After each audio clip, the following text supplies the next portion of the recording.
Ngayong umaga pala guys is naka-schedule tayo mag-harvest ng sweet corn kasi may nag-order na sa atin ng 60 kilos ngayong umaga, tapos may naka-reserve pa na 50 kilos bukas. Kailangan nating agahan ng mag-harvest ngayon ng sweet corn kasi palaging umuulan dito sa lugar namin, dito sa bukid. Ito yung sample ng sweet corn namin guys, binuksan ko para makita na legit talaga yung sweet corn. Makikita nyo naman sa itsura guys na fresh. Tinikman ko guys at saka lasang lasa yung tamis nya, at kinarga ko yung nakuha namin guys. Maaga kasi kami nag-harvest kasi umulan nung madaling araw at kailangan namin i-deliver ng maaga itong yung in-order. Kaya inuna ko muna yung isang bakat kasi tawag namin dito sa Leyte, yung ganitong lagayan. At ito nga guys, dinala ko sa dito sa kubo para safe kasi parang uulan na naman ulit.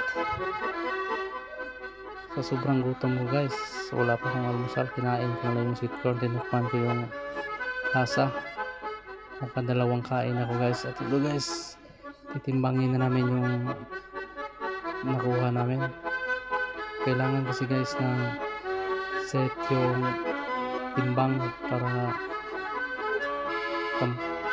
kampante si customer na makita yung eksaktong timbang niya at bigat. Pero hindi naman talaga set yung timbang guys. Example 3 kilos, di pwedeng 3 kilos, kailangan dagdagan namin ng konti kasi hindi balance, hindi magkaparehas yung laki ng sweet corn. Kailangan din namin guys ng pinapakita namin talaga sa customer yung timbang niya guys. Ilang araw na kasi guys, palaging umulan kaya na reschedule ang harvest namin. Napakita ko din sa customer yung niya, itsura na bagong pitas talaga. Hindi kasi kami nag-harvest guys ng order na harvestin namin ngayon tapos i-deliver. Kailangan bago pag-harvest namin ilang minutes o ilang oras na deliver kagad para presko talaga. At ito guys, sinako ko na yung ibang unang nakuha namin para ma-deliver na namin agad. Halos isang oras kasi kami nag-antay na umupa yung ulan guys kasi sobrang putik at saka basa yung paligid, basa din yung mais.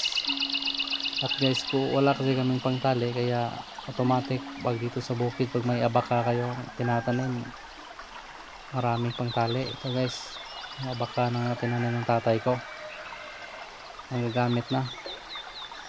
Kuha lang ako ng konti guys pangbangan namin, gagawin namin yung lubid kasi naubusan kami ng tali.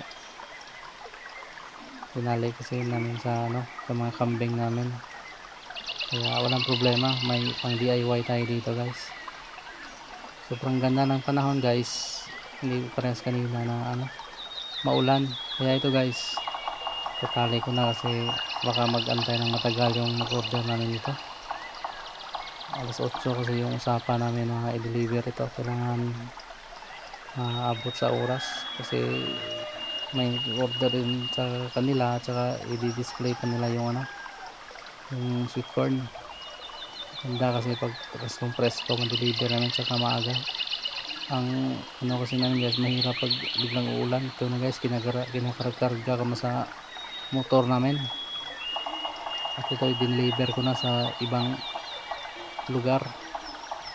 Paspasan yung galawan namin dito guys kasi nabutan ako ng 8, medyo nag-delay konti yung pag deliver ko.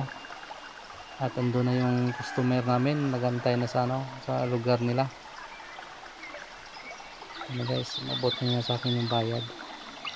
Pasalamat ako kay ma'am, medyo mabait si ma'am, madaling kausap kahit na abutan na, lagpas na ako ng 8 umabot dito.